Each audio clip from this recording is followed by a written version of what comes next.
Hi everyone, I'm Mumu from Susan's family. Today, I'll teach you the Mona Lisa sweater. This sweater is divided into the collar, yoke,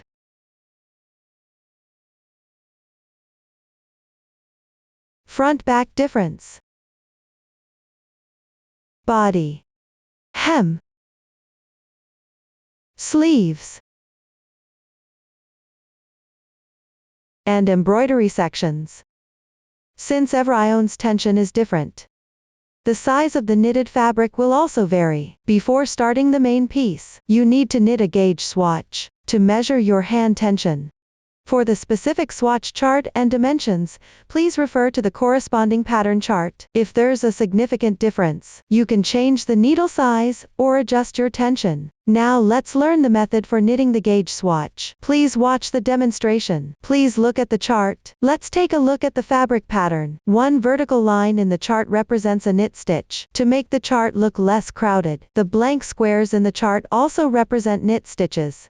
From the right side, they all show the texture of knit stitches. This is the stockinette stitch pattern. Here's one thing to pay attention to. The piece is worked back and forth. The chart shows the texture as seen from the right side of the fabric. On the wrong side, you need to work the opposite stitch. Now watch me demonstrate the specific technique. To make it easier for everyone to see clearly, I'll use a chunky yarn to demonstrate the method. If the project uses 2 strands, the way is the same. Just treat the 2 strands as one single strand.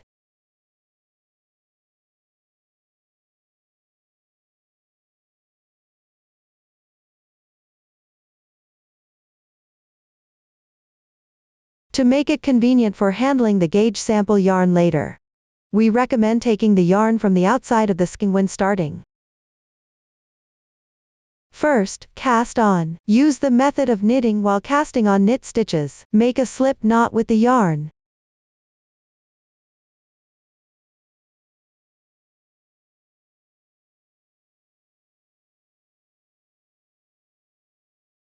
Hold the knitting needle in your left hand. Insert into the loop. Gently tighten.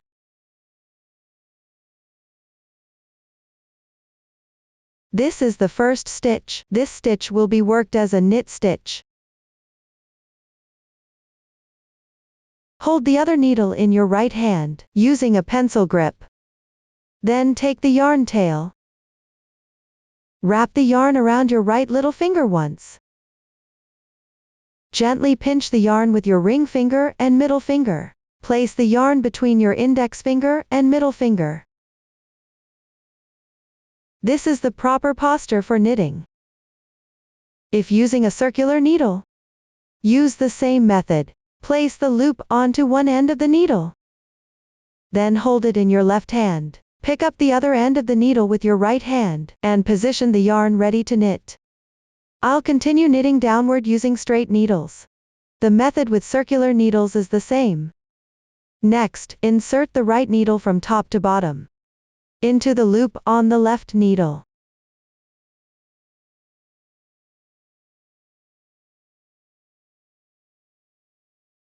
Use your right index finger to guide the yarn. Yarn over. Pick up the loop and place it onto the left needle.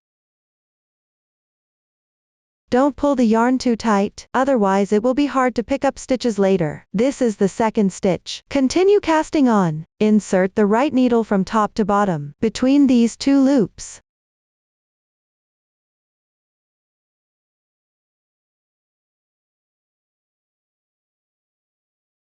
Yarn over. Pick up the loop and place it onto the left needle. This is the third stitch. Remember not to pull the yarn too tight. Slightly loose is fine.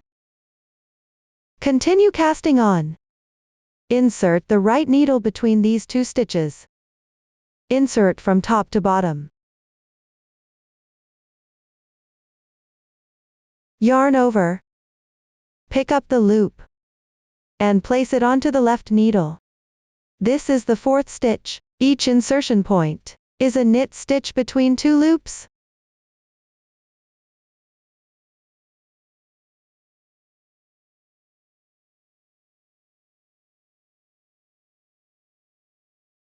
Refer to the chart for the exact number of stitches.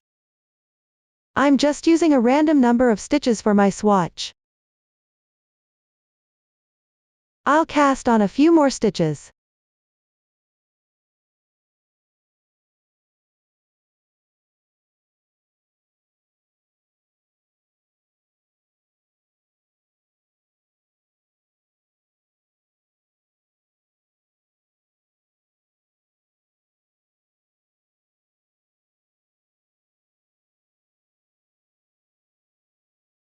Once you've cast on the required number of stitches, take a look. This is what it looks like when casting on is complete. Here I'm only demonstrating the method, so there are fewer stitches. Now let's begin working row 1.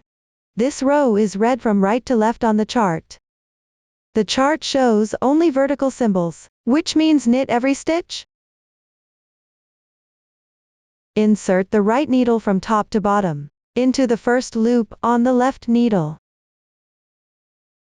Mindful, insert into the loop itself, not between two loops. Yarn over. Pick up the loop. And at the same time release the loop from the left needle. That's the first stitch. Now continue to the second stitch. Insert the right needle from top to bottom into the loop on the left needle. Yarn over. Pick up the loop. And release the loop from the left needle. The second knit stitch is done. Continue to the third stitch. Insert from top to bottom into the loop. Yarn over. Pick up the loop. Release the loop. The third stitch is done. Knit each stitch one by one across the row.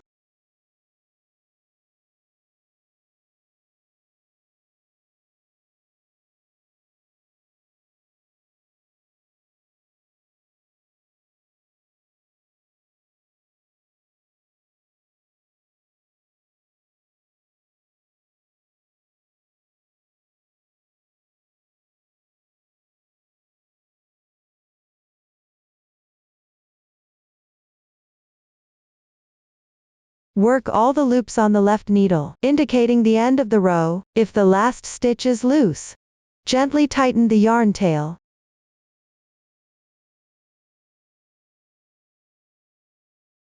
That completes the first row. Use the starting tail to distinguish right side from wrong side. The side with the starting tail on the left-hand side is the right side of the piece. Otherwise, it's the wrong side of the piece. Now work row 2. This row is worked on the wrong side. Turn the fabric. Hold it in your left hand.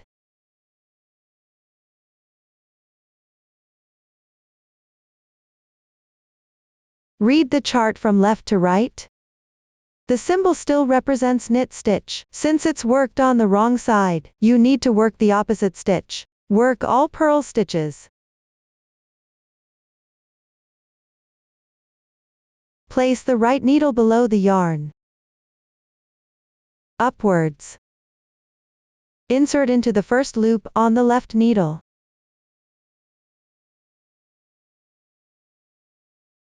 Yarn over. Pick up. Release the loop from the left needle. One purl stitch is completed. Continue upwards. Insert into the first loop on the left needle. Yarn over. Pick up. Release the loop. The second purl stitch is completed. Repeat this process. Finish the remaining stitches.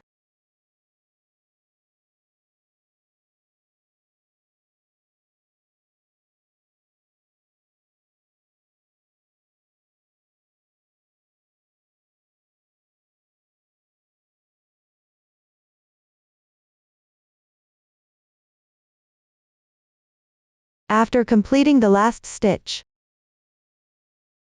the second row is finished. Continue to work row 3. This row is worked on the right side. Turn the fabric.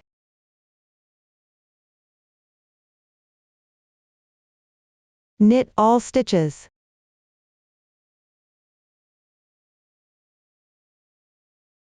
Complete this row.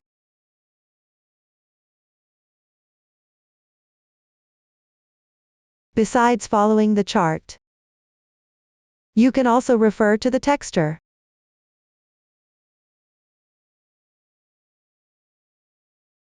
Underneath the loop is a braid shape. This is the knit stitch texture. When you see the knit stitch texture, knit accordingly.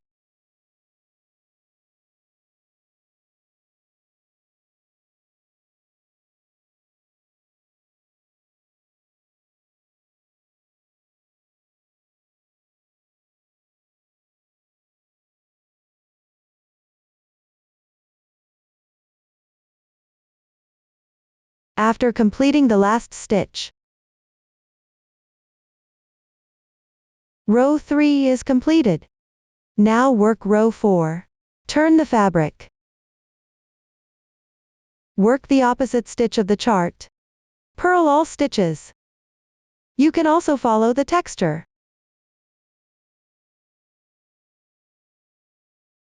Underneath the loop is a horizontal bar. When the bar lies across the top of the current loop, this is the purl stitch texture. When you see the purl stitch texture, purl accordingly.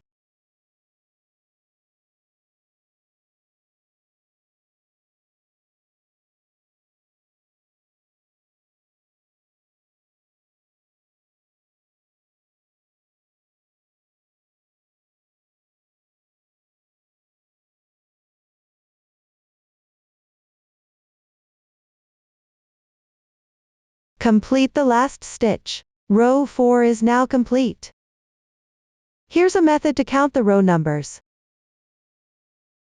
Count from the right side of the fabric. You can see on the right side of the piece there are columns of chains. Count how many chains are in one column. The foundation chain row doesn't count as a row, so the bottommost chain isn't counted. Start counting from the first chain above.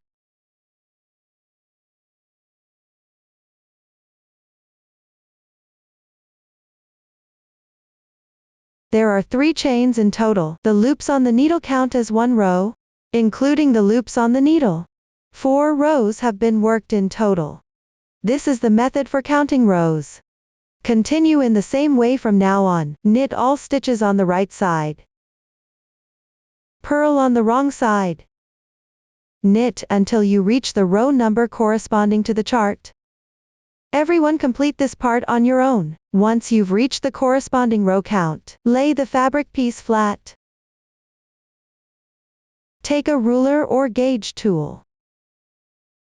Measure the fabric piece. I'll demonstrate the measuring method using a swatch. Pay attention not to stretch the fabric when measuring. Just lay it flat. Measure horizontally first. Pay attention to exclude the first and last 5 stitches when measuring. Start from the 6th column of chains.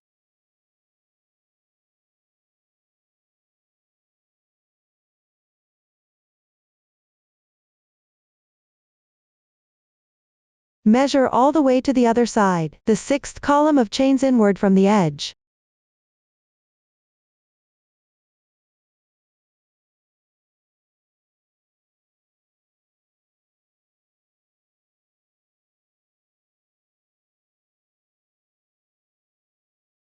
Then measure vertically. From underneath the needle. Count up from the 6th row of chains from the bottom.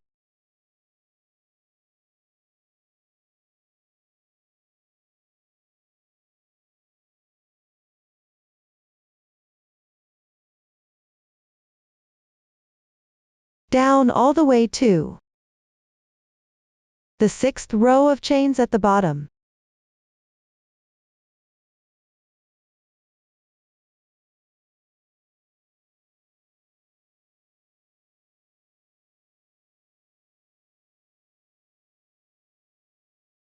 This is the method using a ruler.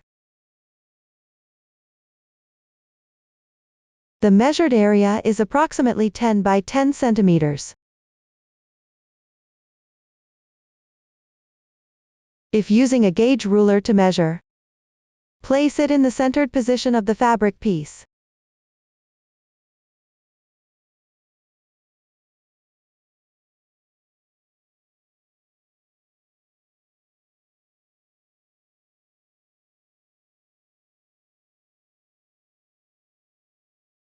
Then count the number of chains horizontally, which corresponds to the stitch count. Count the number of chains vertically, which corresponds to the row count. If there's a significant difference from the data or dimensions marked on the chart, and you want to achieve the sample size exactly, you can change the needle size while knitting, or adjust your tension.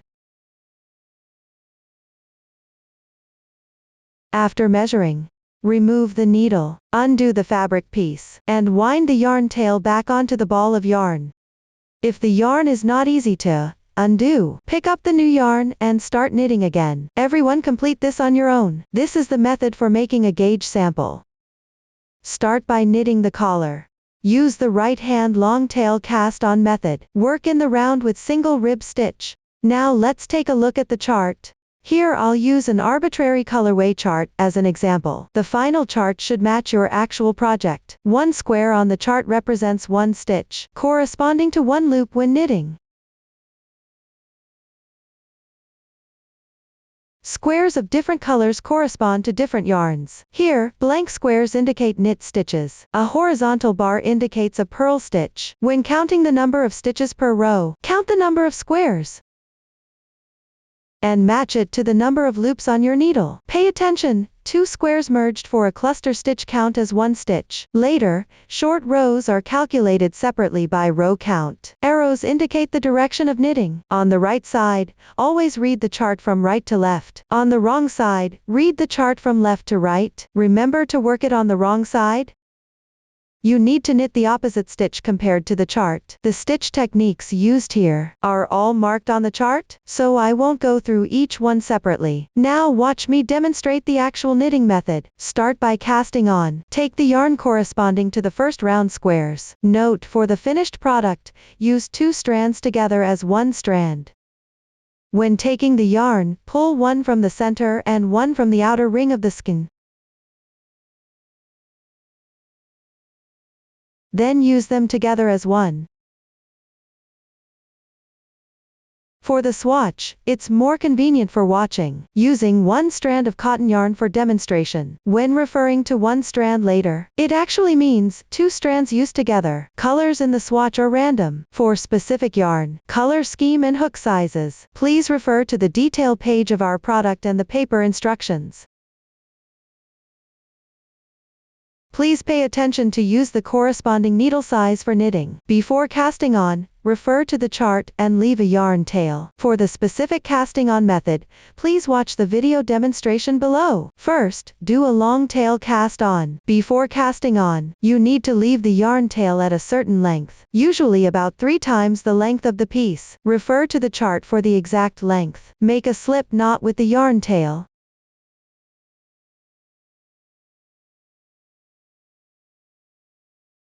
Pick up a straight needle with your left hand, or one end of a circular needle. Insert it into the loop. Gently tighten. This is the first stitch. Hold both strands with your right hand. Insert your thumb and index finger between the two strands. Note: the strand connected to the yarn ball goes over your index finger.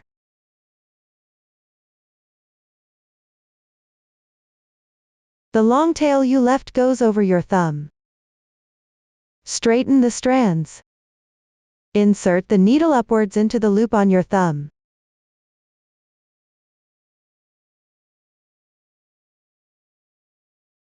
Then pick up the strand from behind to front on your index finger. Pull it through the loop on your thumb.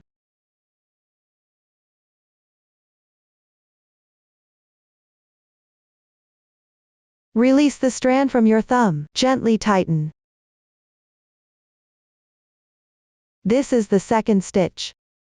Now start the third stitch. Straighten the strands. Insert the needle upwards, into the loop on your thumb. Then pick up the strand from behind to front on your index finger. Pull it through the loop on your thumb. Release the strand from your thumb, gently tighten. The third stitch is complete. Continue to start the fourth stitch. First insert the hook into the loop on your thumb. Then pick up the strand from your index finger and pull it through the loop on your thumb. Release the strand from your thumb, gently tighten. The fourth stitch is complete. Note: the yarn connecting to the skein stays on your index finger. The reserved yarn stays on your thumb. Don't mix them up. Repeat this process. Continue casting on.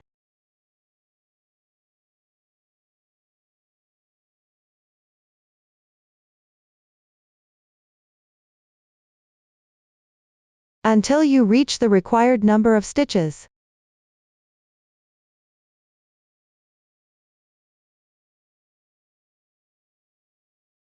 This is the long tail cast on method. Once casting on is complete, now begin working in the round with single rib stitch. Here I'll demonstrate using a swatch. Number of stitches is random. Start by evenly distributing the loops on your needle onto 3 needles.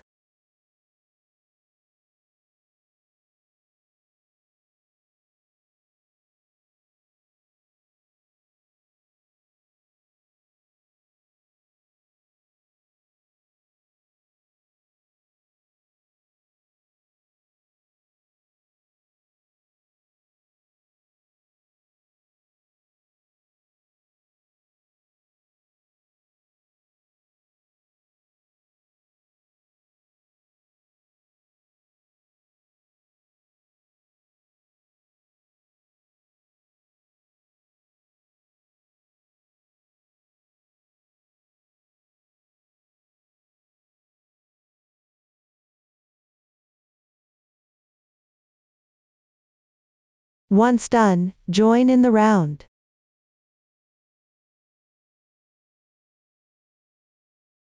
Place the yarn tail on the right side.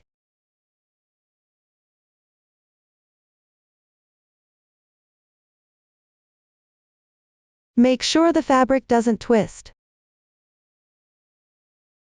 First work round 1. Take the fourth needle with your right hand. Hang the yarn properly.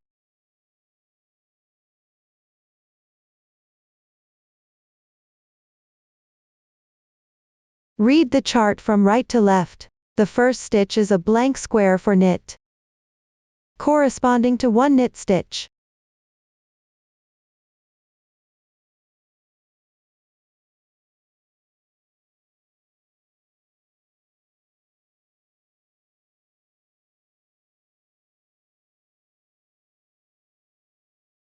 The first stitch at the needle junction can be worked slightly tighter to avoid affecting the finished product's appearance. Continue with 1 purl stitch. Remember to bring the yarn over the top before knitting.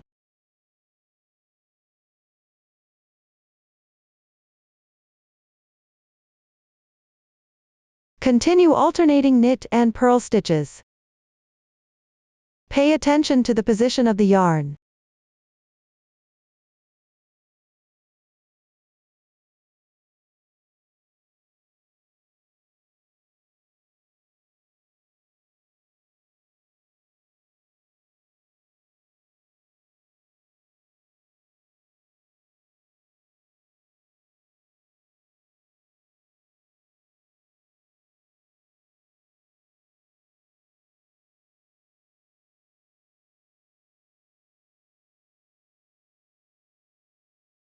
Finish all loops on one needle.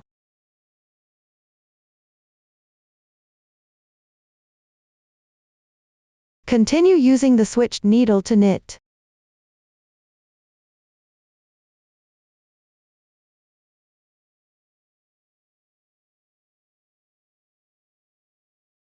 For the first stitch, remember to gently tighten.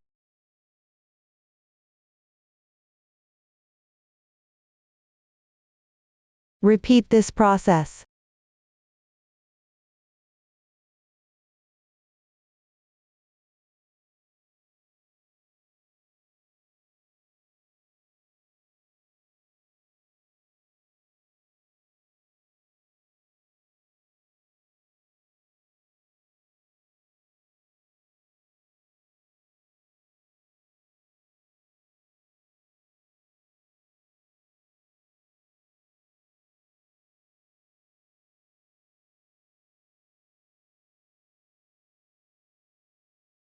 Finish the loops on the right side of the yarn tail from the cast on. Round 1 is completed. Now start round 2. Continue alternating knit and purl stitches.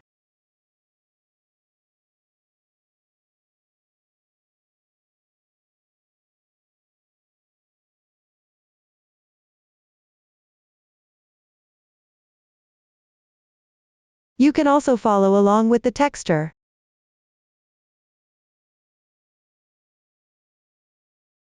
When you see a braid-like texture for knit, correspondingly work a knit stitch. When you see a tile-like texture for purl, correspondingly work a purl stitch.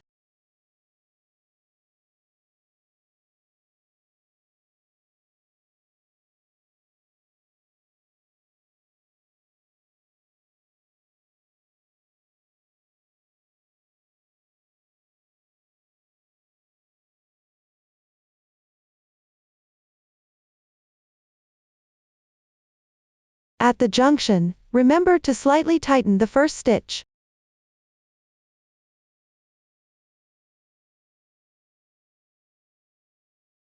Repeat this process. Finish knitting the needle on the right side of the yarn tail.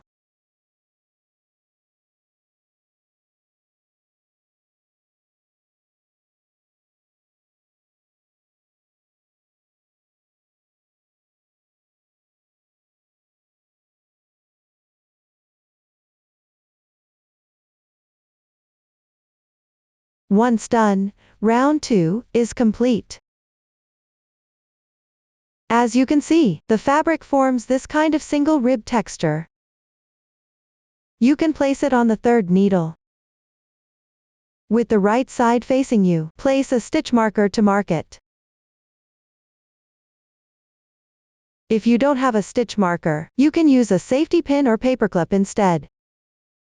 After finishing the loops on the needle corresponding to the stitch marker, that marks the completion of one full round. From now on, follow the method of round 2. Refer to the chart and knit the number of rounds corresponding to the collar. When counting rounds, you can count these braid-like textures. The bottommost braid was formed by the starting chain. Start counting from the second braid. The loop remaining on the needle also counts as one round. This swatch here has 4 rounds knitted. This is the method for counting rounds in single ribbing. That concludes the explanation for knitting the collar. Next, we'll learn the yoke section. Continue knitting in the round with stocking stitch right after the collar, and create colorwork patterns by switching colors. Pay attention. The color embroidery style uses colorwork patterns.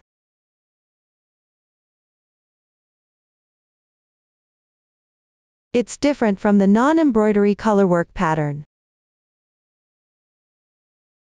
Everyone, please make sure to find the corresponding pattern for knitting.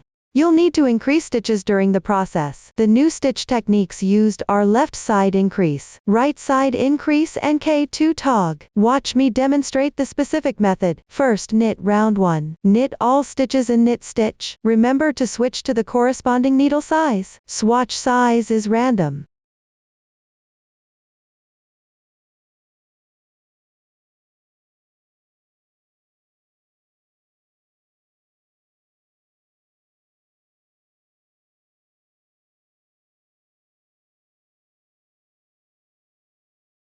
Once completed, round 1 is done. Place a marker on the chain below this round. Convenient for counting the number of rounds, in the yoke section.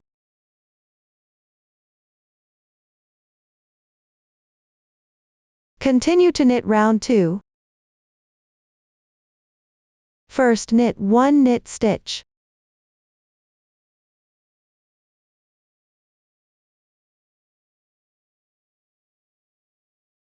Then do a left side increase.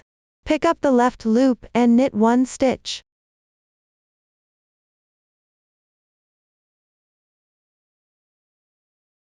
Then locate the loop of this stitch.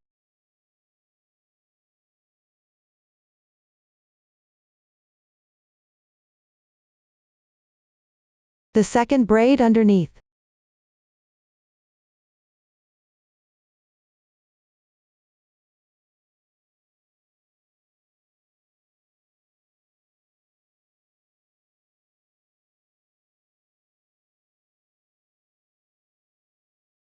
Pick up the left strand. Then knit 1 more knit stitch.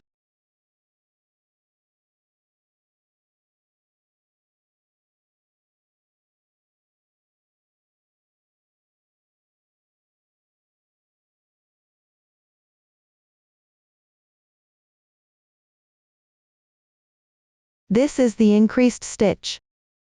The left side increase is complete. Continue with 2 knit stitches.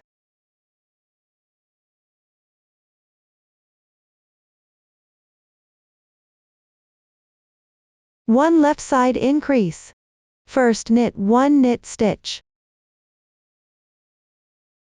Then pick up the second braid underneath. The left strand.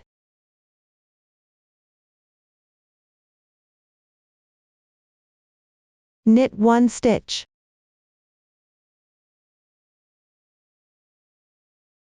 Left side increase done. Continue with 3 knit stitches.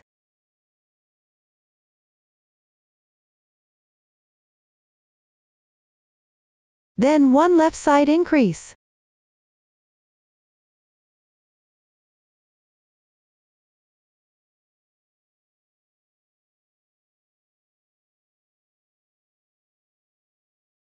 After this, alternate between 2 and 3 knit stitches,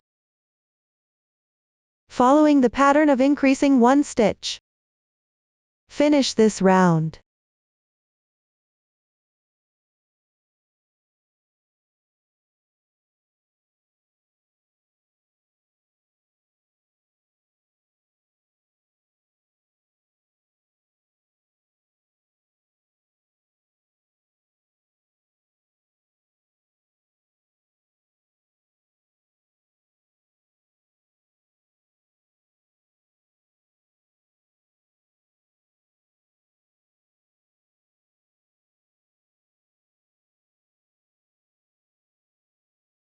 Once completed, check the stitch count. The second round is complete.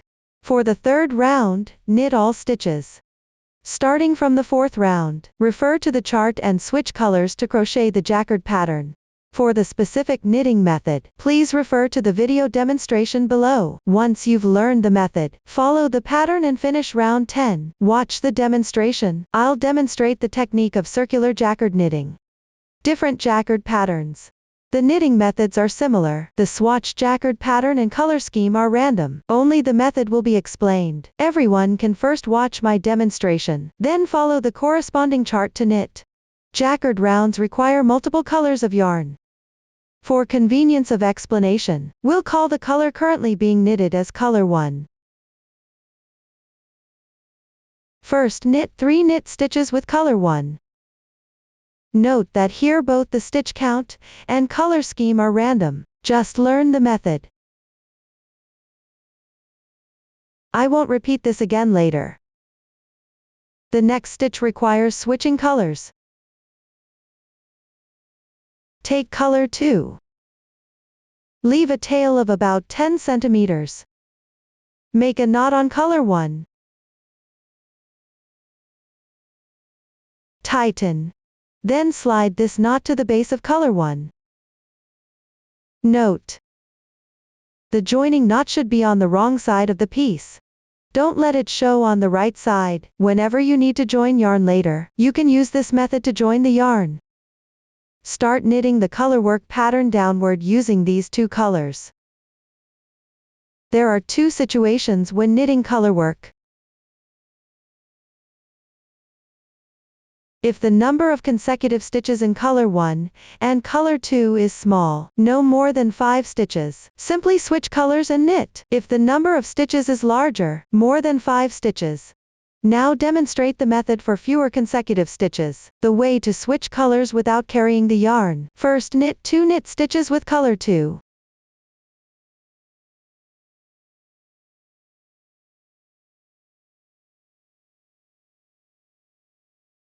After completing, switch to color 1, and knit 3 knit stitches. Release color 2. Lay it behind the fabric.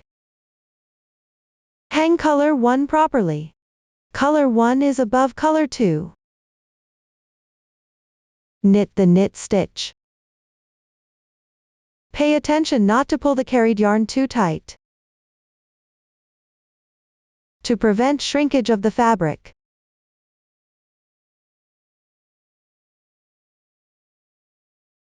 After finishing, gently stretch the piece. Keep the fabric flat. Continue by switching to color 2 and knitting 2 knit stitches. While knitting, remember that color 1 stays above color 2.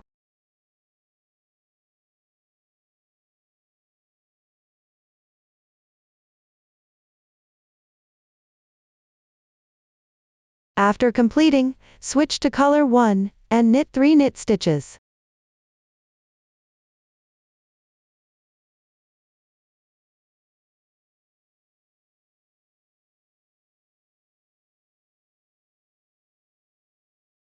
Gently stretch the fabric. These two yarns. One stays on top, one underneath. Their positions remain unchanged at all times. Alternate back and forth. I'll demonstrate a few more stitches.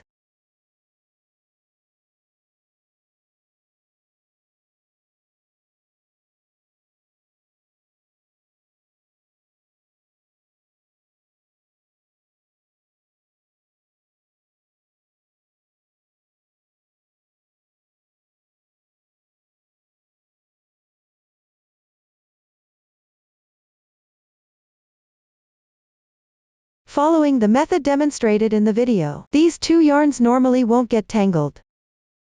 If while you're knitting, the yarns cross, be sure to untangle them promptly. This is the technique of switching colors without carrying the yarn. Simply changing and knitting directly. When the number of stitches worked with one yarn is equal to or more than 5 stitches, because the distance between color changes is longer, every 2 to 3 stitches, you need to pick up the other yarn. I'll continue using this swatch to demonstrate the carrying method. First knit 1 stitch with color 2. Then knit 11 stitches with color 1. Bring color 2 to the front of the piece. Hang color 1 in place. Knit 3 stitches first.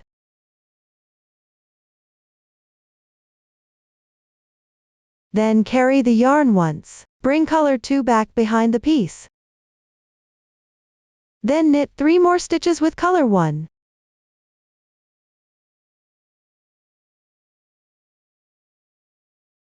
Carry the yarn once again. Bring color 2 to the front of the piece. Continue knitting 3 stitches with color 1.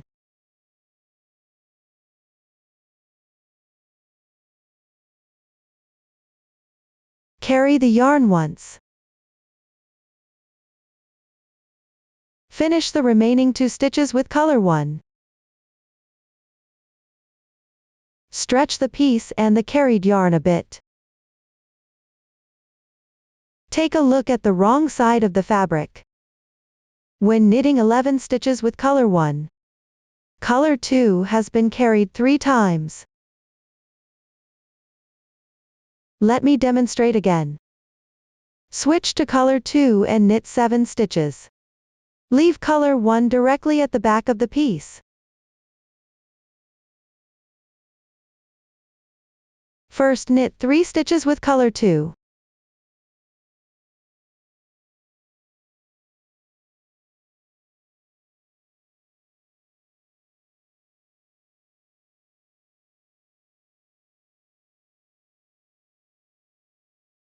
Bring color 1 to the front of the piece.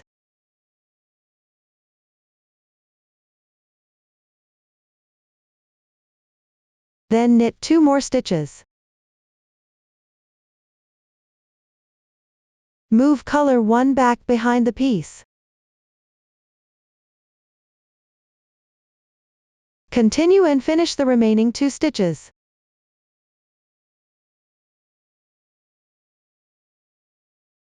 As you can see, when knitting 7 stitches with color 2, color 1 was carried twice. Stretch the fabric and the carried yarn a bit. Keep the piece flat. Let's take a look at the carrying pattern here. For color changes over 5 or more stitches apart, carry the unused yarn every 2 to 3 stitches. Bring the yarn to the right position. No need to carry the yarn when less than 5 stitches apart. If you notice the 2 yarns crossing during the crocheting process, be sure to untangle them in time. Pay attention, after carrying the yarn, always stretch the fabric a bit right away, to prevent the carried yarn from being too tight, or too loose, which affects the appearance. Now I'll demonstrate a few more stitches.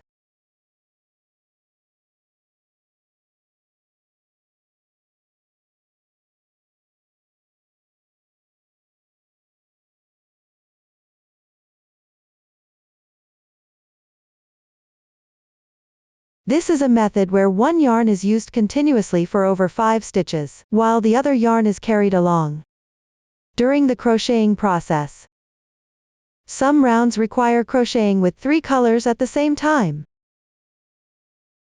Join color 3.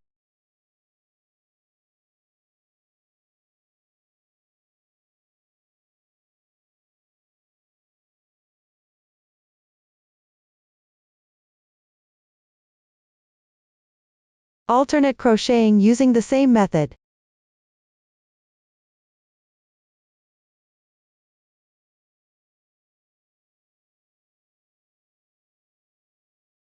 Pay attention during the process. If 2 of the colors are alternated,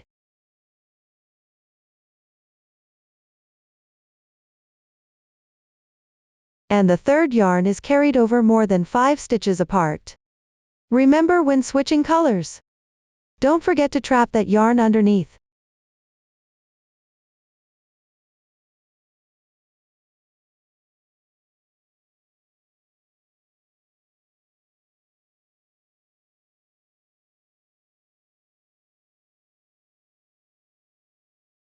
If one color is used for consecutive stitches,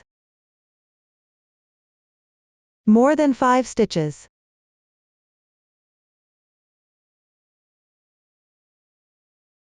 you can trap the other 2 yarns at the same time in the middle.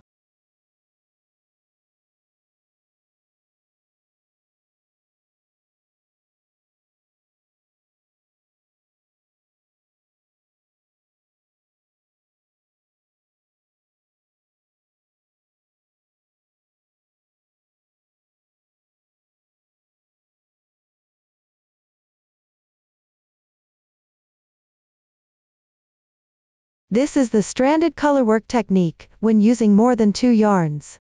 If a contrasting color won't be used again for over 10 rounds, you can cut the yarn leaving a 10 cm tail. The yarn tail will later be woven in, along the texture on the wrong side of the piece. When you reach the joining position again, rejoin using the previous method. When you reach the joining position, use the same method as before. Simply rejoin and continue crocheting. If a contrasting color appears again within fewer than 10 rounds, do not cut the yarn, just carry it along to the corresponding position while working. I'll demonstrate this method on this swatch, showing how to carry yarn between rounds. Temporarily place color 2 at the back of the work. For the next 2 rounds, alternate between color 1 and color 3.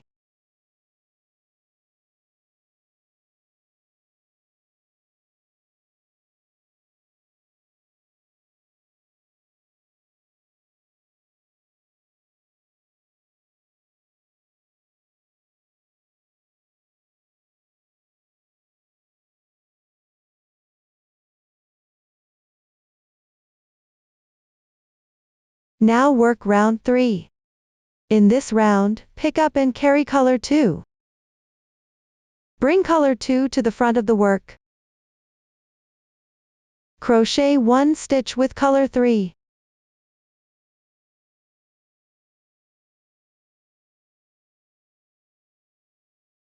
Now color 2 is carried in place.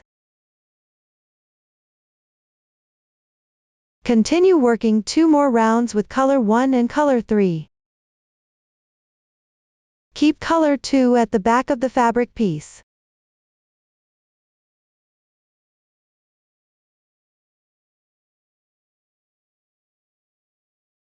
Let's take a look at the pattern for carrying yarn between rounds. When separated by 2 rounds, carry the yarn on the first stitch. No need to carry it every round, just bring the yarn to the corresponding round.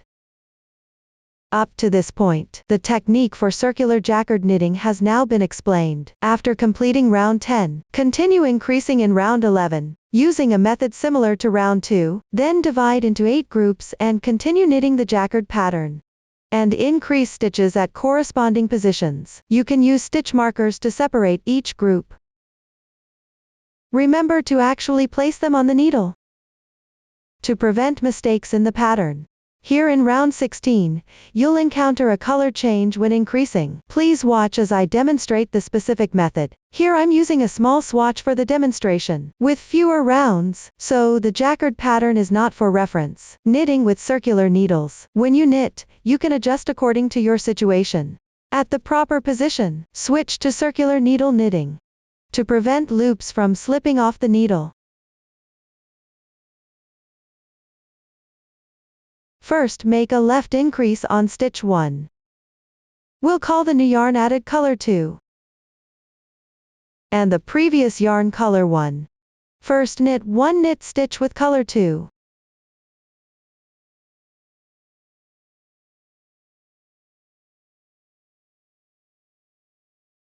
Then hang color 1 properly.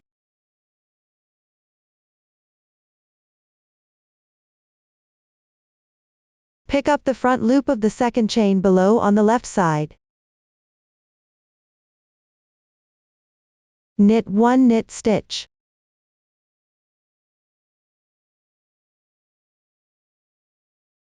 This completes the left increase and creates a loop in the corresponding color. Continue to follow the pattern chart. In the swatch, switch colors randomly.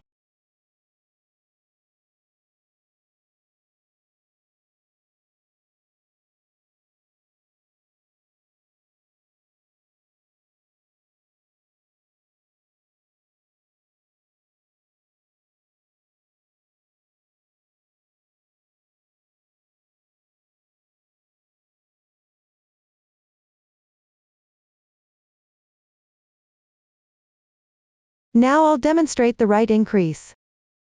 First use color 1. Pick up the front loop of the chain below on the left side. The strand on the right, knit 1 knit stitch.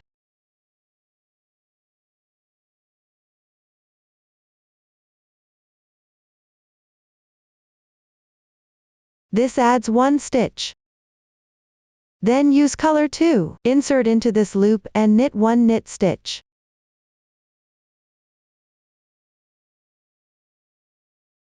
the right increase is complete, and 2 loops in corresponding colors are formed. When you don't need to change colors, simply pick up the right increase. Knit 1 stitch using the strand below like this. Then insert into the loop and knit a stitch. This is the color change method for increasing on round 16. Continue following the pattern to finish this round.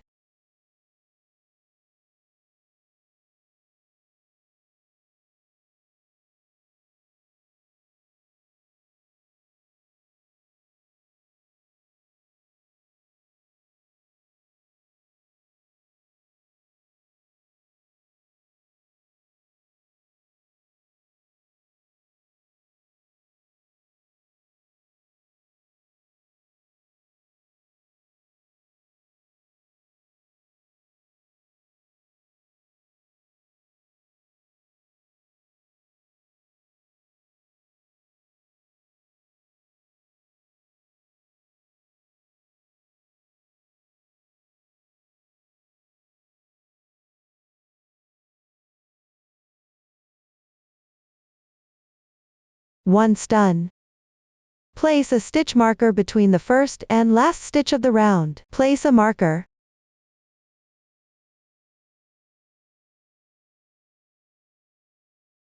Choose a stitch marker with a special color if possible, so it can be clearly distinguished from other stitch markers. After knitting the loops to the right of the marker, it indicates the completion of a full round. When counting rounds, start counting from the marked stitch marker position, beginning with the braid above. Pay attention to avoid the increase points. Don't miss the final loop on the needle. Round 16 is now complete. Continue following the pattern chart to crochet the jacquard design afterward, and refer to the chart to increase stitches at the corresponding rounds. When knitting this final section of the pattern, pay attention.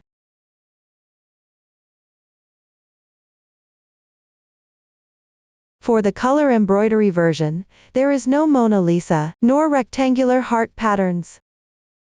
All parts are crocheted using this color yarn.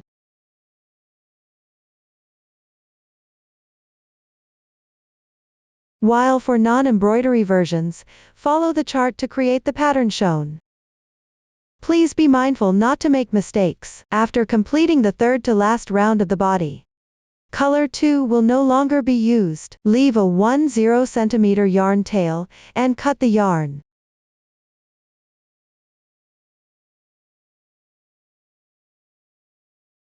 Here I'll use a swatch to demonstrate the method of weaving in ends.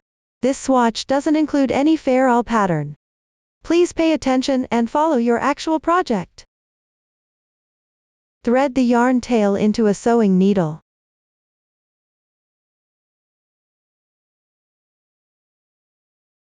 Tie a knot on the wrong side.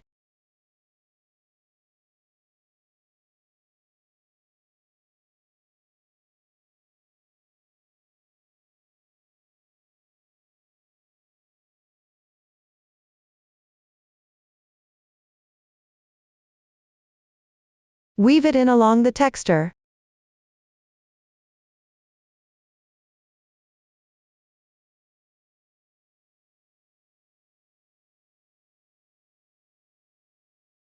You can weave through a few more stitches. Trim off the excess tail.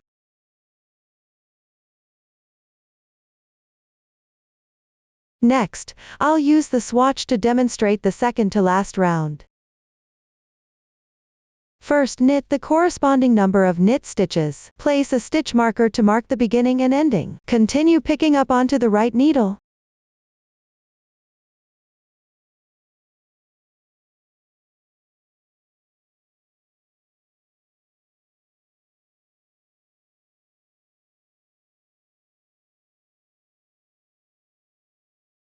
The number of stitches on this swatch is random. Please actually pay attention and follow the chart. Then knit 1K2 tog. Insert the right needle from left to right, at the same time into these 2 loops on the left needle. Knit 1 knit stitch. K2 tog completed. Later referred to simply as K2 tog. You can see the loop on the left side is on top. Continue knitting the corresponding number of knit stitches.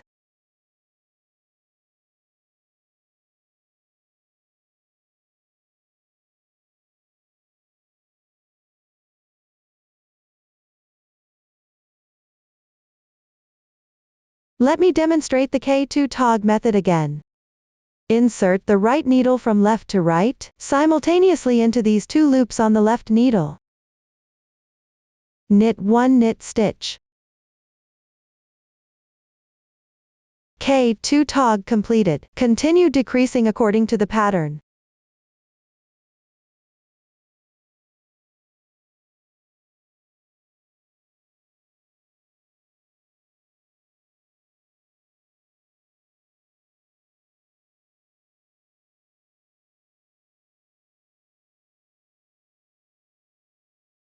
Once done, the second to last round is complete. On the final round, just knit each stitch as it corresponds. Go ahead and finish it. That concludes the demonstration of the yoke section. Next we'll learn how to knit the front-back difference. The front-back difference is in the yoke area. Worked back and forth using short rows. From the right side it looks like a plain stockinette stitch pattern, but when actually knitting, on the wrong side you need to work the opposite stitch as shown in the chart. The new stitch technique used is the double stitch. Watch me demonstrate the specific method. Here I'll demonstrate using a swatch. We'll take the marker position between the first and last stitch of the final round of the yoke, as the center of the back body. Start by working short row 1. Simply knit the corresponding number of knit stitches according to the chart. In this swatch the stitch count is random.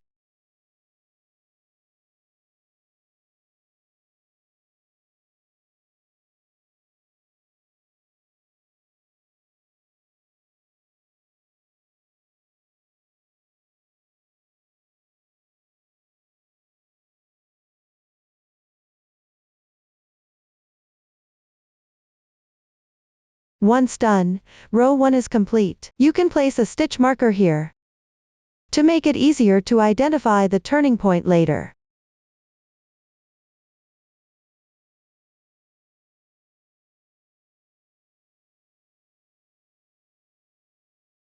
On the chain below row 1, you can also add a stitch marker.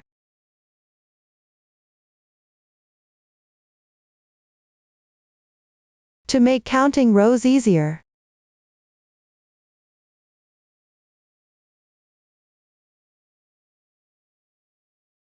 Start working row 2. First turn the work.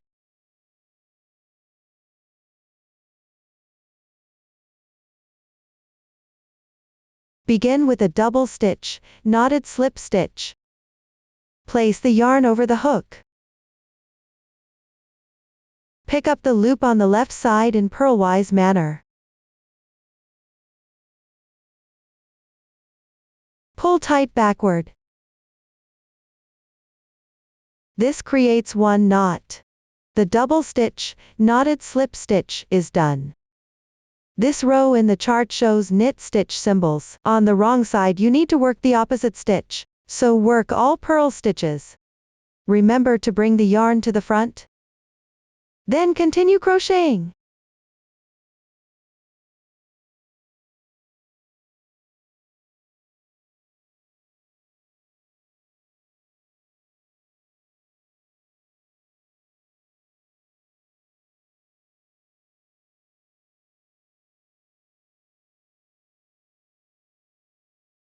Move the stitch marker forward as before.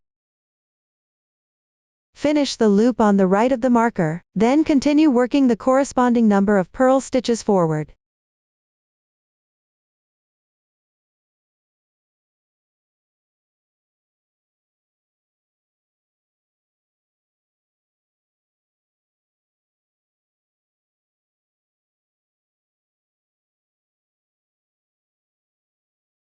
Row 2 is complete. You can also place a stitch marker here to mark it.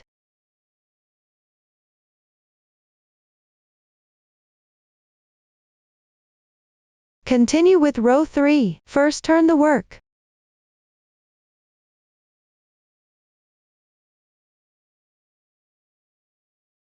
Start by working one double stitch, knotted slip stitch.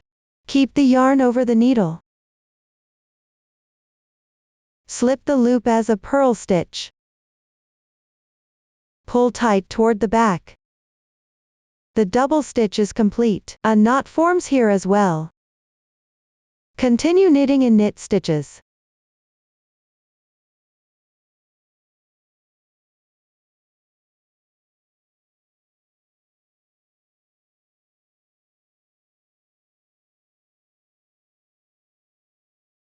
Move the beginning and ending stitch markers as you go.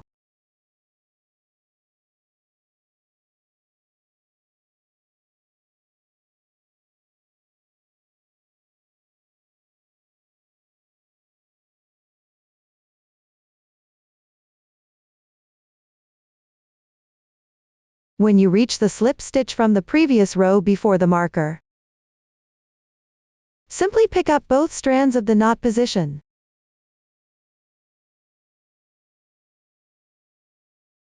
And knit them together as one stitch.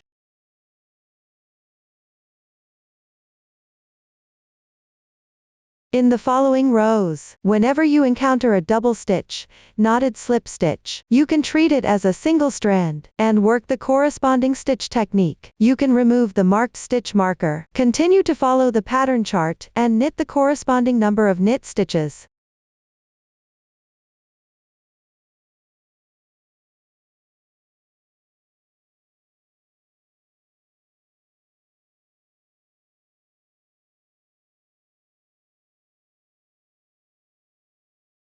Once completed, the third row is done.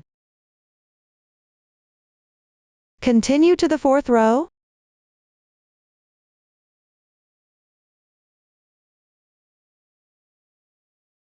If you can recognize the texture of the knotted slip stitches here, you may skip marking them with stitch markers. Turn to the wrong side. Begin working the double stitches, knotted slip stitches. Then purl according to the chart.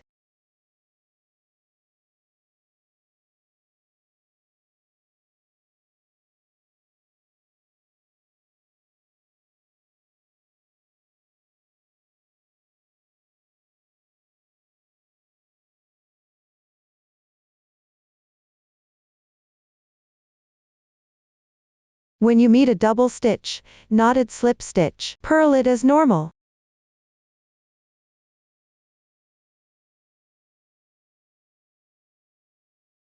Continue knitting the corresponding number of purl stitches forward.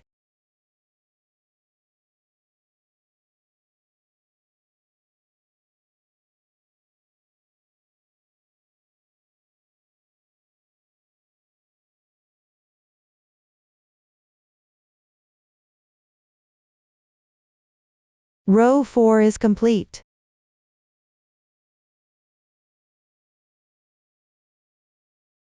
For the short rows section that follows, work using the method from these rows. At the beginning of each row, start with the double stitches, knotted slip stitches. Slip all of them purlwise with yarn over the needle. Then continue working the corresponding stitch pattern. Pay attention when on the wrong side. Make sure to bring the yarn over the top of the needle. Then continue knitting. After completing the double stitches, knotted slip stitches, at the end of each row, knit a few more stitches forward. When you meet the double stitch, knotted slip stitch, work the corresponding stitch pattern as usual. The last short row turn is done on the right side. After knitting to the slipped stitch position created by the previous turn, continue forward all the way to the center of the back body. Complete the short row shaping round. Refer to the chart and finish it accordingly. Look here. This is what the sample looks like after completing the short row shaping round. That's all for explaining the front-back difference. Now let's move on to the body. Continue knitting on the front-back difference. You'll need to increase stitches at the underarm position, and perform short rows. After completing that, work in rounds using stocking stitch. The new stitch technique used here is whip stitch. Watch me demonstrate the specific method. First, knit the first round. I'll continue using this small sample for the demonstration, just showing the method. The rest is not for reference. First, mark the positions of front body, back body and sleeves. Use the stitch marker between the beginning and ending as the center of the back body. Count the corresponding number of stitches from this center toward both sides for the back body. Mark them. Then mark the sleeve positions on both sides in sequence. And the position of the front body. Remember to keep the stitch marker at the back body center. After completing the markings, check the stitch count. Next, work knit stitches one by one on the left side of the back body.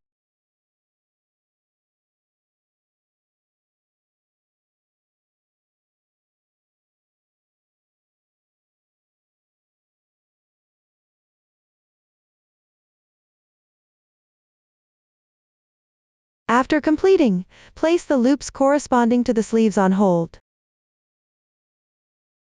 You can remove the stitch markers. Cut a longer yarn tail, thread it into a darning needle. Insert the needle from right to left. Draw it through the loops on the left needle. Slip the loops off.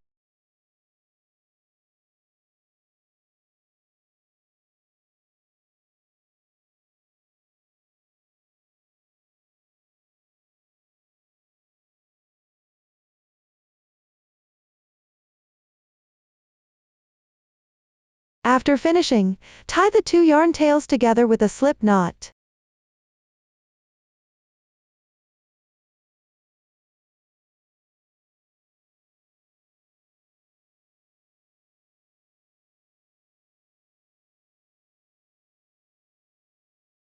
The held loops are for the right sleeve. Here, left and right refer to the garment's left and right when worn. Now we'll do an increase. Here we'll use the whip stitch method to increase. Transfer the fabric to your left hand. First increase the first stitch. Place your right index finger above the yarn. Make a clockwise turn to form a crossing loop. Place this loop onto the right needle from bottom to top. Slightly tighten. This is the whip stitch increase. Continue to add one more stitch. Place your index finger above the yarn. After wrapping the yarn, place it over the right needle from bottom to top. The whip stitch increase is done. Continue until you've increased the corresponding number of stitches.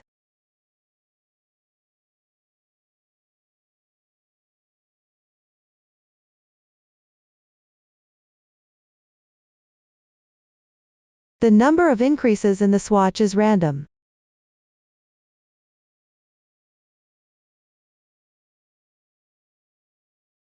Once completed, at the middle right side,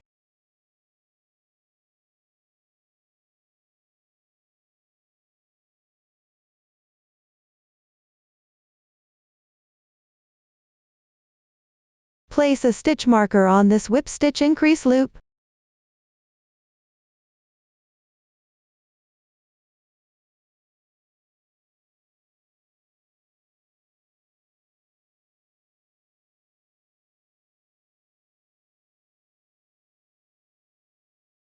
The swatch increase is complete. Next, continue crocheting the front body. Directly match and knit the corresponding stitches.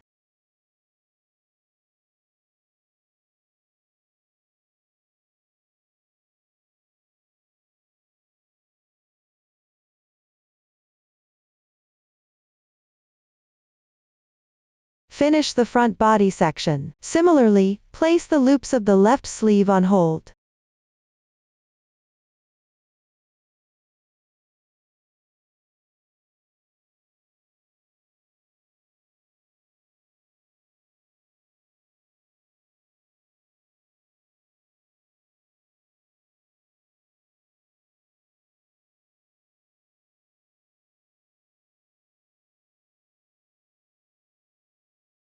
Then use the whip stitch increase method to add stitches.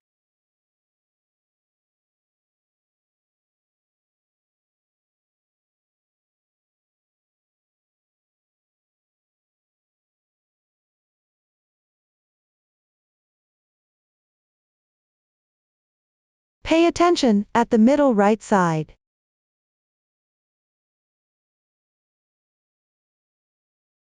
Mark this loop.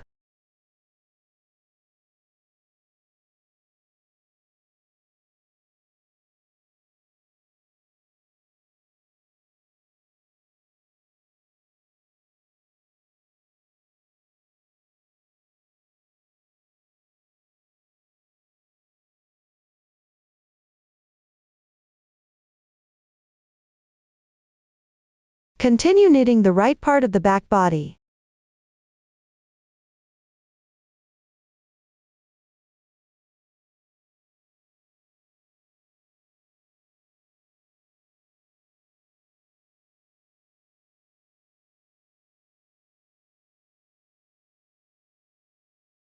So the first round is completed. Likewise, place a marker underneath the needle. Convenient for counting rounds later.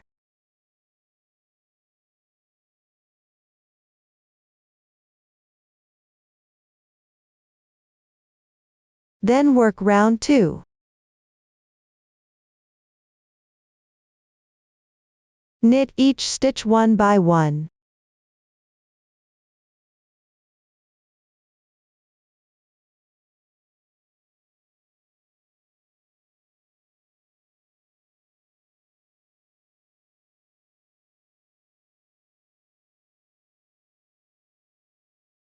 When knitting at the whip stitch increase point, be mindful.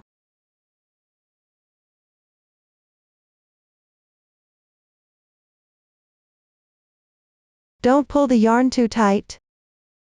Try to keep it loose.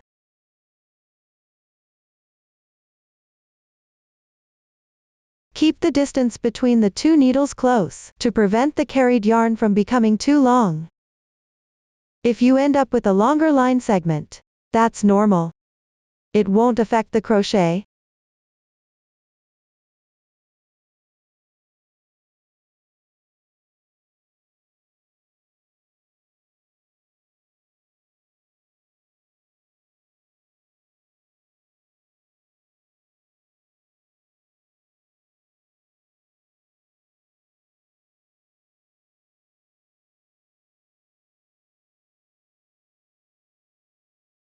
Keep the stitch marker at the bottom.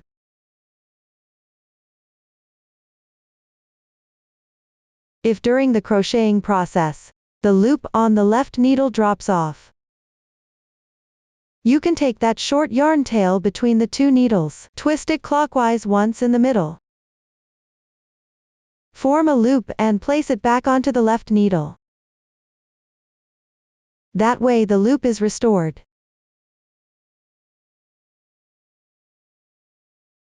Continue to knit them all. Keep going.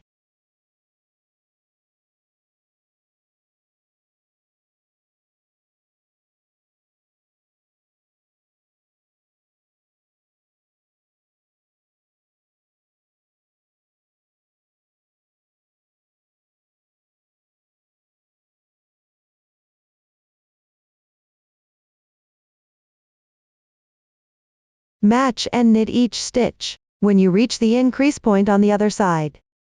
Just follow this method to crochet.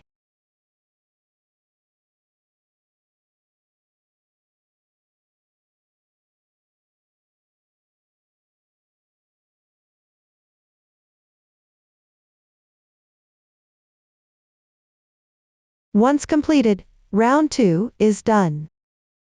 Next we need to work the underarm short rows. Start with the right underarm short rows. Row 1, knit all stitches.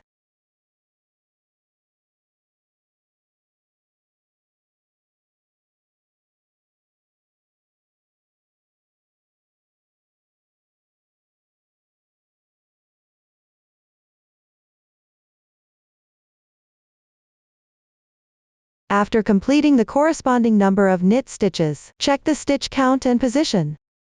Don't make any mistakes. Row 1 is complete. You can also mark it below. Convenient for counting the rows of the short row section.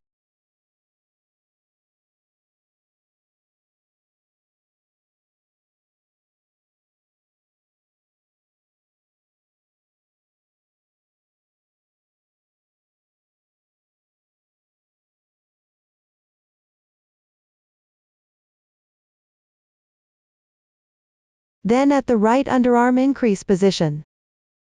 Work back and forth in short rows. The technique is similar to the short rows in the front-back difference section. After completing the last short row, knit to the center position of the front body. Everyone finish this part. Once the right underarm short rows are completed, you'll reach the center of the front body. You can check the stitch count between the beginning and ending stitch markers. Continue working the short rows on the left underarm. Row 1 starts from where the right underarm last short row ended. Continue knitting in knit stitch.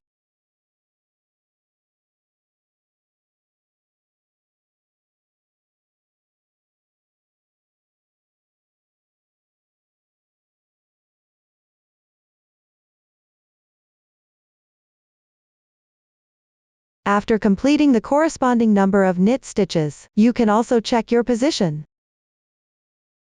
Then continue with the short row technique, using the same method as on this side. After finishing the last short row, there's a slip knot position. Just continue until you reach the center of the back body. Refer to the pattern chart to complete this section. For the number of rounds on the back of the body, continue following the chart and work in stocking stitch in the round. Pay attention, on round 3 you'll still encounter some slip knot positions. Simply knit as usual. The number of rounds for the short and long versions of the body part differ. You can choose according to your own preference. Knit to the corresponding length. Remember to reserve enough yarn for the sleeves to prevent running out of yarn. Everyone complete this part. That concludes the explanation for the body section. Next, let's move on to the hem. Continue working in the round from the body with single rib pattern. Pay attention to switching needles. Refer to the chart for your knitting. Finish off with a single rib bind off. For the specific bind off method, please watch the demonstration. Once everything is completed, perform a single rib bind off. Knit 2 stitches with the opposite texture to the one below. Here, the stitch below the first one is a braid, and the stitch below the second one is a horizontal line. So knit 1 purl stitch first, then 1 knit stitch.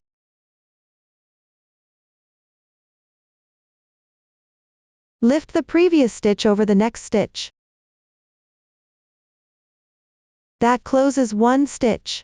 Continue with 1 stitch having the opposite texture to the one below. Here it's a braid. Should knit 1 purl stitch. Before knitting, use the left hand to pinch the bottom of the yarn loop on the right needle. Take the needle out. Place it under the yarn and back into the loop. Then knit a purl stitch. Lift the previous stitch over the next stitch.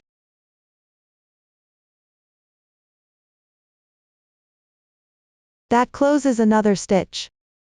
Continue with 1 stitch having the opposite texture to the one below. Here it's a horizontal line. Should knit 1 knit stitch. Before knitting, take the needle out. Place it above the yarn and back into the loop. Knit 1 knit stitch.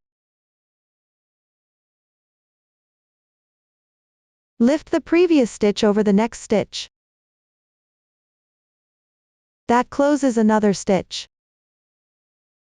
Always work a stitch with the opposite texture to the one below, and before each stitch, change the yarn position by moving the right needle. When purling, the yarn is above.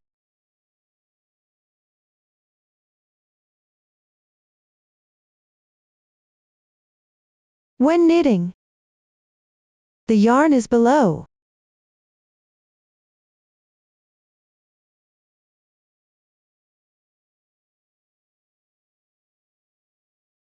Let's continue closing them.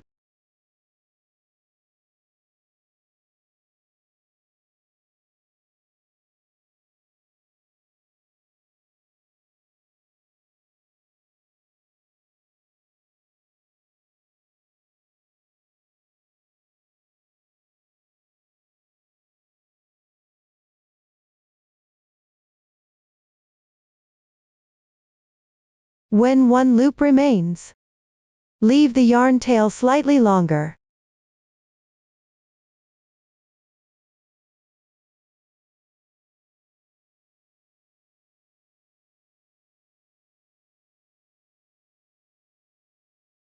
Secure the loop.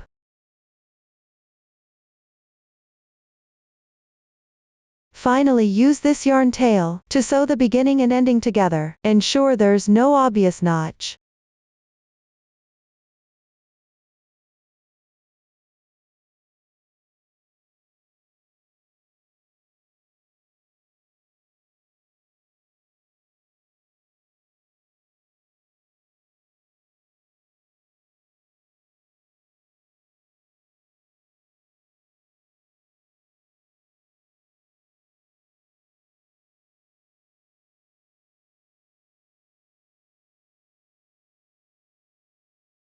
This completes the ribbed bind off. That concludes the hem section. Next, let's learn about the sleeves. The sleeves are picked up along the yoke sleeve area, then worked in the round by joining. Divided into two parts, the sleeve body and the cuff edge. The knitting method for both left and right sleeves is identical. The new stitch technique used is SPO. Watch me demonstrate the specific method. First, knit the sleeve body. Here I'll continue using this small sample to demonstrate. Start with the first round of the sleeve body. Place the previously held loops back onto the needle. Insert into the loops from right to left. Distribute them across approximately 2 needles.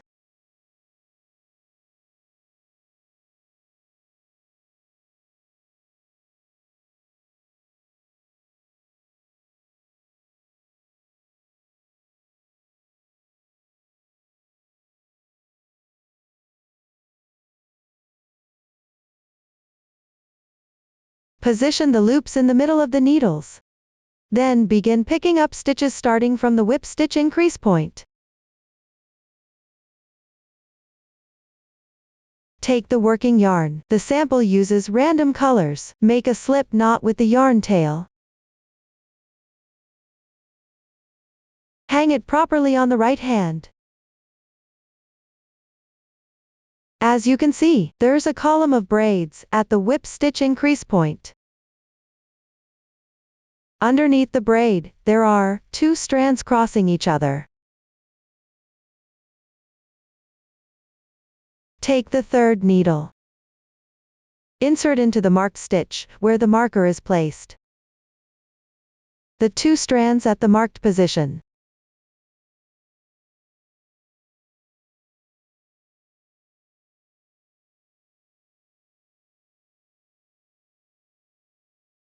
And pick up the stitch. You can also insert into the middle of the braid on the left side of the stitch marker, the center of this braid. And pick up the stitch. This way the braid-like texture will follow smoothly. Just choose according to your preference. Pick up the knotted loop.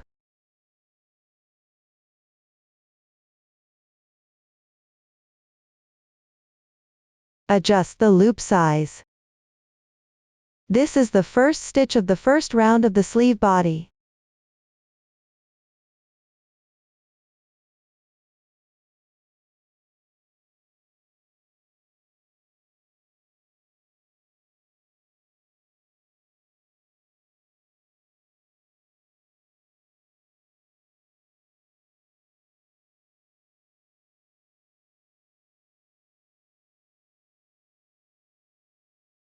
Yarn over and draw through.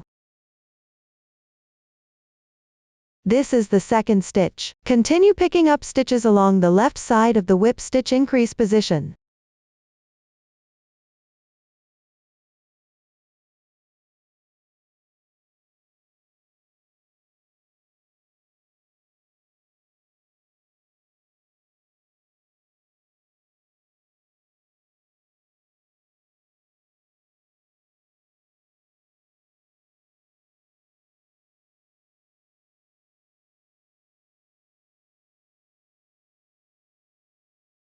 After completing, you'll have picked up exactly half of the increased stitches. Now you've reached the corner. Pick up one stitch at the right position, to ensure there's no large gap at the corner.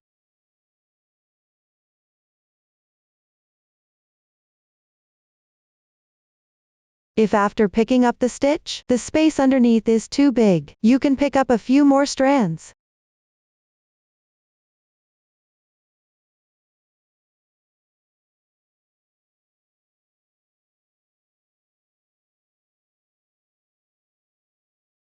Then proceed to the previously resting loop position, and crochet the corresponding stitch technique. You can take the 4th straight needle to start crocheting.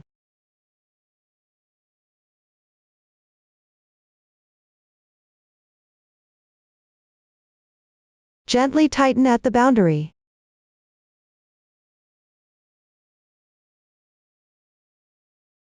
The stitch pattern here on the sample is random.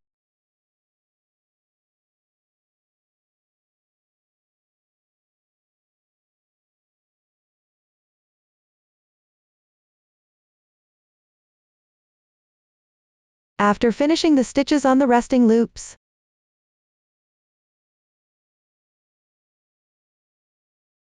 pick a suitable position at the corner. Then pick up one more stitch.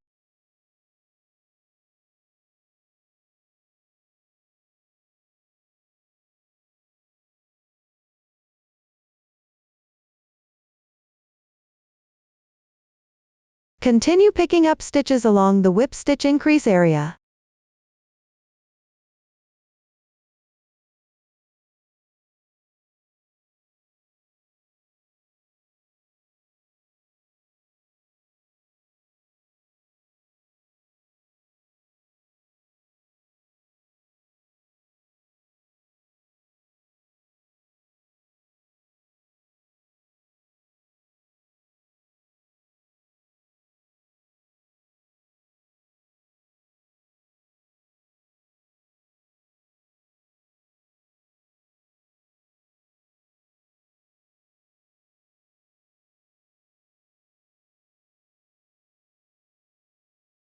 This completes the picking up for the sleeve body. Check the stitch count. On the sample, fewer stitches are picked up here. Refer to the chart for the actual number of stitches picked up. Next, adjust the position of the loops. Distribute them roughly evenly across the 3 straight needles. Pay attention not to move the first and last loop.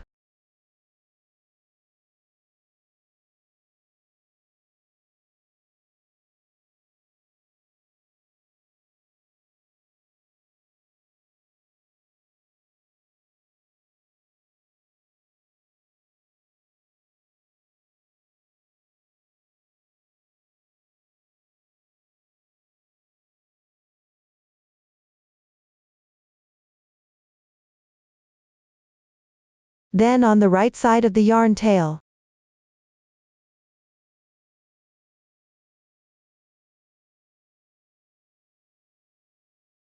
mark the loop below this needle.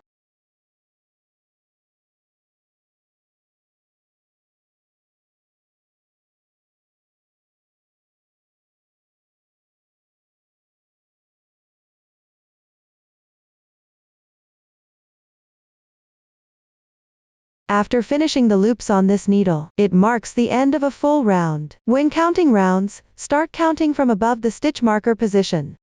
This completes the first round. Continue knitting in the round using stocking stitch for the following rounds. Note: decrease stitches on both sides of the underarm position. Here I'll demonstrate the decrease round with a small sample. Knit 1 knit stitch.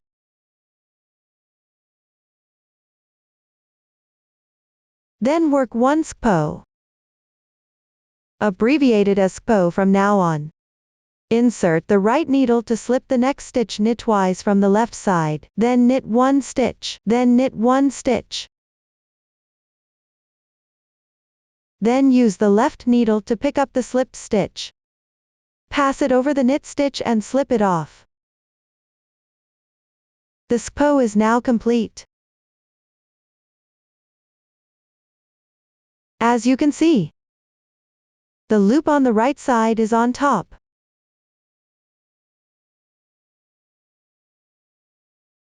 Continue knitting the corresponding stitch pattern.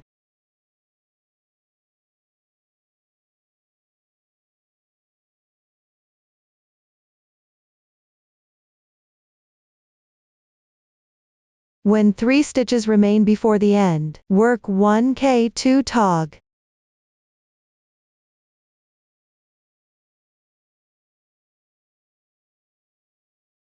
Finish with 1 knit stitch.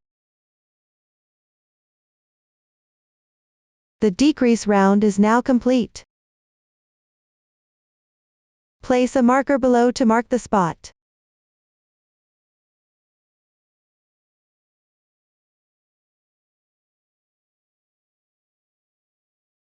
Convenient for counting the number of rounds between 2 decrease rounds. Repeat this process later. Decrease on the corresponding rounds. On the final round, decrease following the pattern. Everyone refer to the chart and finish off the remaining part of the sleeve body. The explanation for the sleeve body is now complete. For the cuffs, continue knitting in the round with single ribbing. Pay attention to switching needles. Then perform a bind off in single ribbing. Just refer to the chart and complete it. That's all for the sleeves. Once completed, you can remove all the stitch markers. Finally, learn the embroidery part of the colorful embroidered version. Right here. Take a look at the pattern. These white and green squares are the pattern already crocheted into the yoke section.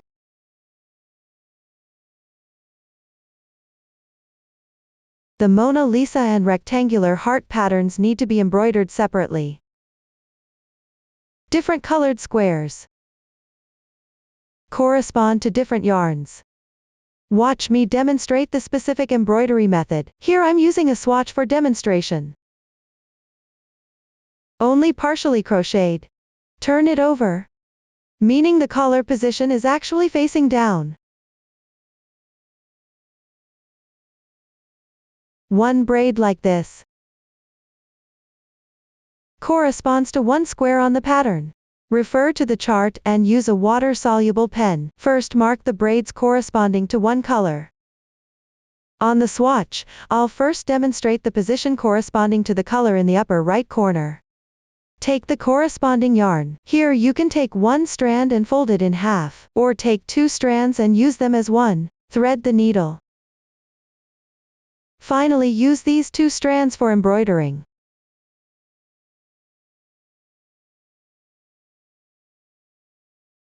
First tie a knot and weave in ends on the wrong side.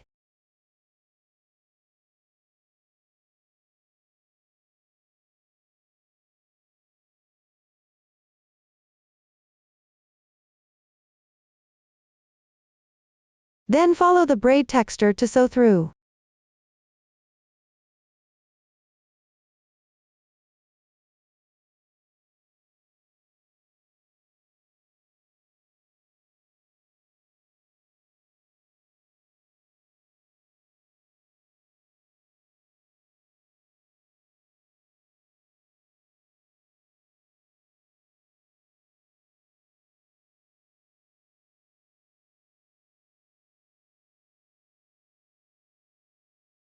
Covering the marked braid positions.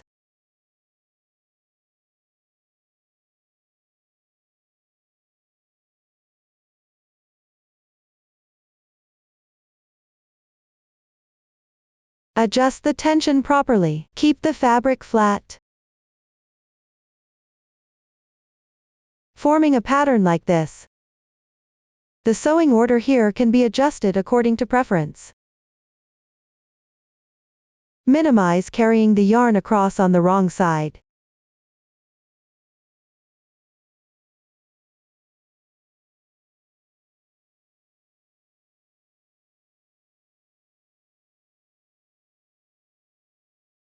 When embroidering the second stitch, go under the lower thread from below.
when there's an interval in the middle. If it's short, just carry the yarn directly over and embroider. If the span is longer, thread through the fabric to the corresponding position.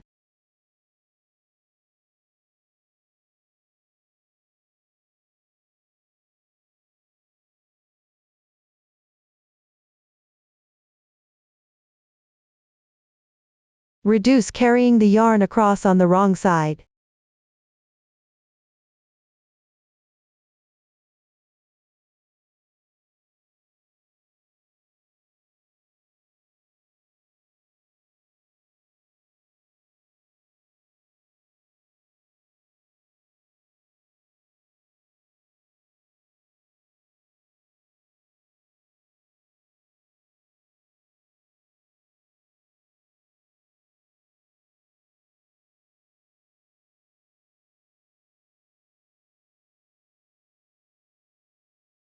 After finishing a small section,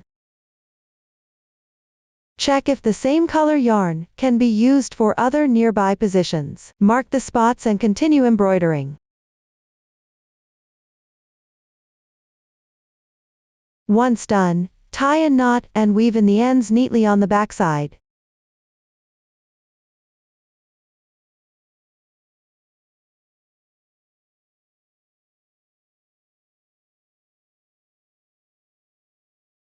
For other positions, mark the spots accordingly. Then take the yarn and embroider. Note here, when embroidering circle textures, adjust the texture properly.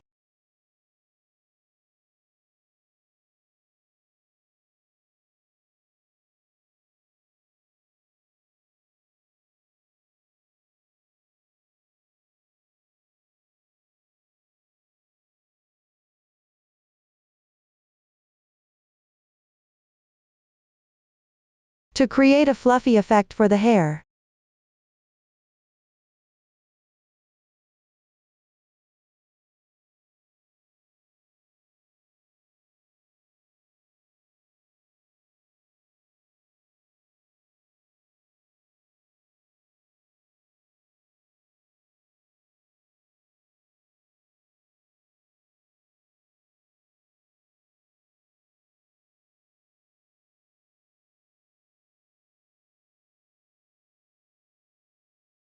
the yarn used here is thicker, so the marked positions might get covered. It's recommended to embroider this part last. It's okay if one or two stitches show slightly, as long as the final pattern looks nice.